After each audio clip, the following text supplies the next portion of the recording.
Hello and welcome back to GI 101. My name is Dr. Adriana Lazarescu, and I'm a gastroenterologist at the University of Alberta in Edmonton. With me in the GI 101 studios today is my co-host, Dr. Dan Sadowski. Last week, we discussed the case of a young woman with slow transit constipation. Dan, what are we going to discuss today? Well, I thought we would discuss the treatment of chronic constipation. Great. Before we do that, why don't we review the three main types of chronic constipation that we discussed last week? Okay, sure. First, we have slow transit type constipation.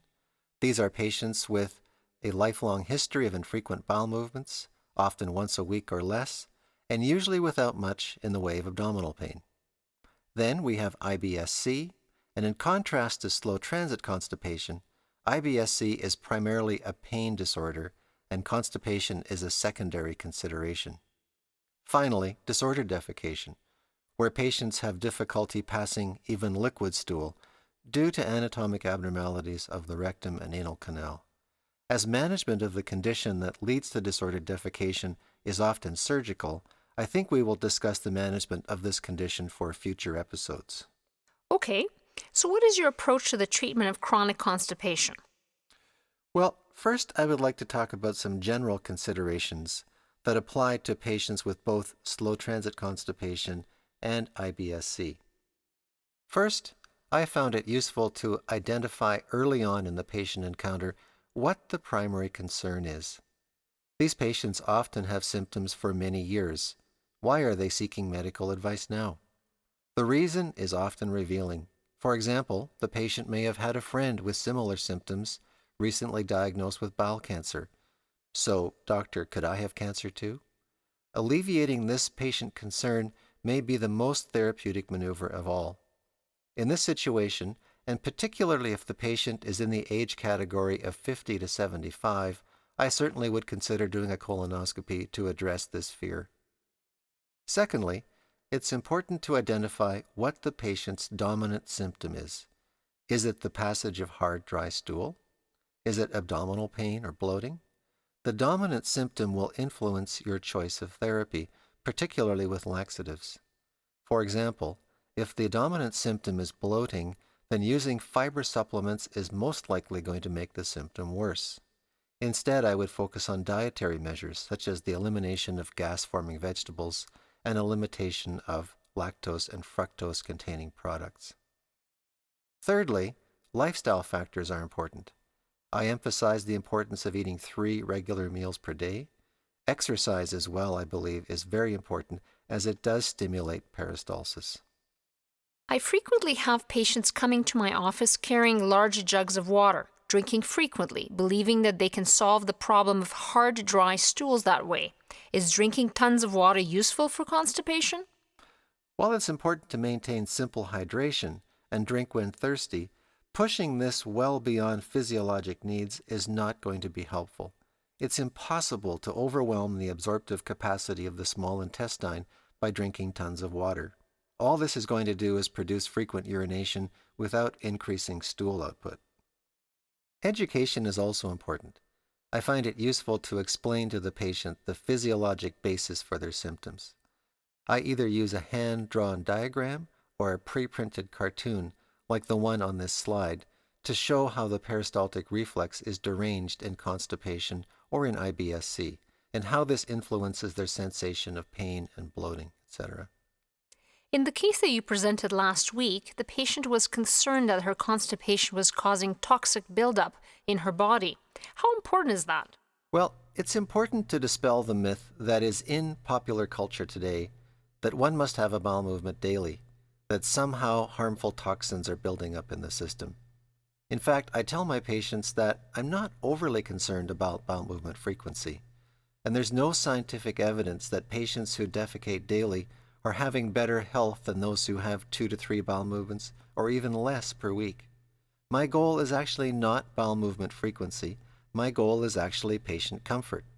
In particular, it's important for patients to avoid constant forcing and straining to achieve defecation, as this will produce problems such as hernias, hemorrhoids, and varicose veins. Okay, As you know, laxatives are frequently used in the management of chronic constipation. There are 4 classes of laxatives, including stool softeners, osmotic laxatives, stimulant laxatives, and prokinetics. Let's talk about them each individually. Dan, what about stool softeners? Well, stool softeners go by names like Colace, Ducosate, or glycerin suppositories, and these work mostly as lubricants, easing passage of stool through the rectum. Many people actually take these. But my impression is that they're actually useful for only mild constipation only. Certainly by the time I see these patients in the office, they've tried these type of laxatives and they don't work. I would agree. Osmotic laxatives are next, and they work a bit better. They include products such as polyethylene glycol PEG 3350. In Canada, they are sold under names such as Restoralax and Laxaday. Other osmotic laxatives include lactulose, milk of magnesia, and sorbitol. All osmotic laxatives work by increasing the water content of the stool, making it easier for colonic peristalsis to produce forward movement. I usually recommend osmotic laxatives frequently for both slow transit constipation and IBS-C. In using osmotic laxatives, there are several things to keep in mind. First is they actually work best if taken daily. They don't work as well when only taken when the constipation is severe. As well, the dose needs to be increased until the stool consistency is soft.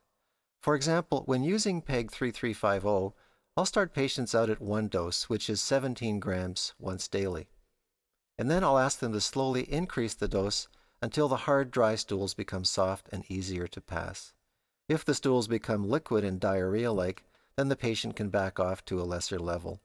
Most patients only require 1 to 2 doses of PEG per day. Many patients are actually concerned about using these laxatives daily. They're worried about becoming dependent on them or causing bowel damage. But in fact, the osmotic laxatives are extremely safe. I have patients taking them daily for years. They don't cause bowel damage, unlike the stimulant laxatives that we'll talk about in a minute. One other caveat about this osmotic laxative group is lactulose. This one I tend not to use as much as it does produce a lot of gas and bloating. I definitely agree. So let's move on to stimulant laxatives. They include products like Senna, Cascara, Bisacodyl, and Dulcolax. They are sold over the counter under a variety of names. They are also found in many herbal products, and sometimes they're not even labeled.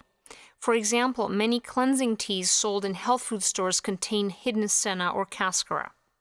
They are called stimulants because they stimulate and in some cases irritate the bowel into producing a peristaltic contraction. While these agents do work for constipation, there are some things that the user needs to know. First, one of the main side effects of this laxative group is abdominal pain and cramps. For that reason, I actually don't recommend use in the irritable bowel syndrome because they will often make the abdominal pain worse. Second is that chronic daily use over a period of many years can produce the syndrome of cathartic colon, which is a large, dilated, atonic colon that will not produce bowel movements unless flogged with a stimulant laxative. Having said that, I do use stimulant laxatives for slow transit constipation, but usually in combination with the osmotic laxatives. For example, I will place someone on a daily dose of PEG and have them take a Dulcolax tablet every 3 days or so if they feel particularly full or uncomfortable. That's good advice, Dan. I do the same. The last, but definitely not least, type of laxative are the prokinetics. These are prescription medications and they work on the enteric nervous system of the large intestine to produce a peristaltic contraction. They include medications such as procalcipride, sold as Resotran in Canada, and linaclotide, sold as Constella. They are relatively new additions to the treatment of constipation, and we don't have time to speak about them here. I think that we will circle back to these drugs on a future episode. So Dan, you haven't talked about diet and fiber. Yes, diet is important, particularly being sure to eat lots of roughage and dietary fiber. And there are many fiber supplements on the market today, like Metamucil and Benefiber. and these are useful particularly with irritable bowel syndrome as they help with the spastic pain common in this condition. I usually recommend a low dose at first, 1 to 2 teaspoons, and then have the patient work up gradually. Starting with too much fiber can produce significant bloating and gas. In slow transit constipation, some fiber is good, but a lot of fiber can actually be counterproductive as it can produce drying of the stools. Okay, Dan, thanks for that review of the treatment of constipation. We hope that you have found today's podcast useful. Join us next week for another episode of GI 101. Bye! Bye!